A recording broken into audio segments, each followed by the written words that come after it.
Honourable Chairperson, phytosanitary measures play a pivotal role in preventing the introduction and/or spread of quarantine pests and limit the economic impact of regulated non-quarantine pests. It is important to state that proper advisory mechanisms, policies, and legislative instruments are critical to assist farmers in controlling and managing of pests. Also, plant pests and diseases, if not properly managed, may compromise the availability of food, which may lead to food insecurity in a country.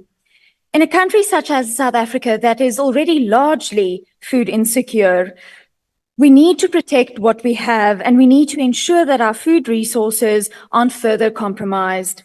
South Africa is a signatory to the WTO agreement, the IPPC, as already mentioned, and it needs to align its phytosanitary legislation to the relevant obligations and standards to facilitate safe and fair international trade.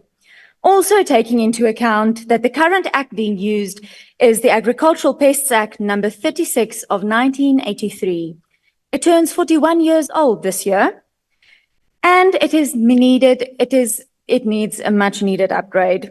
Much has changed in the last 4 decades, and phytosanitary measures need to keep up with standards.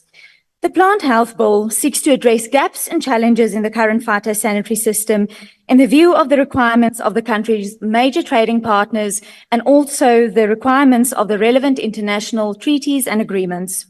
The bill addresses several issues and seeks at improving import, export, re-export, and natural control measures to support safe and fair international trade, maintenance of current export markets and establishing of new markets, crop production, food security programs, and of course, economic development and growth.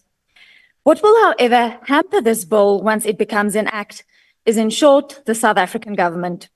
The government has proved time after time that it cannot implement the most basic of tasks. The minister is, for example, allowed to make regulations, and as we've seen, this can be quite troublesome as the necessary consultation does not take place, or in instances where it does take place, it is not taken to heart. The minister may further prescribe control measures as well as restricted movement measures.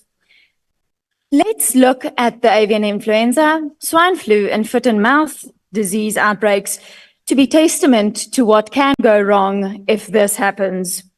Furthermore, South African borders are still porous and lack relevant equipment such as scanners to detect undeclared plants products when people move around.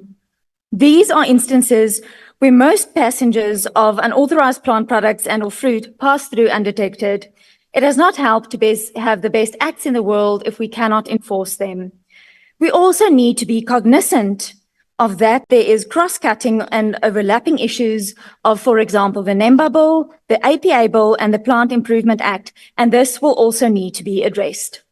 Aligning South Africa's phytosanitary legislation to that of international standards is good. Even upgrading updated legislation is commendable, but I will not hold my breath when it comes to issues as listed above. The government in its current form, with its current ruling party in charge, will not improve nor correctly implement this bill. They will continue to break down the agricultural industry. Agriculture needs change. South Africa needs change. Let's rebuild South Africa together. I thank you.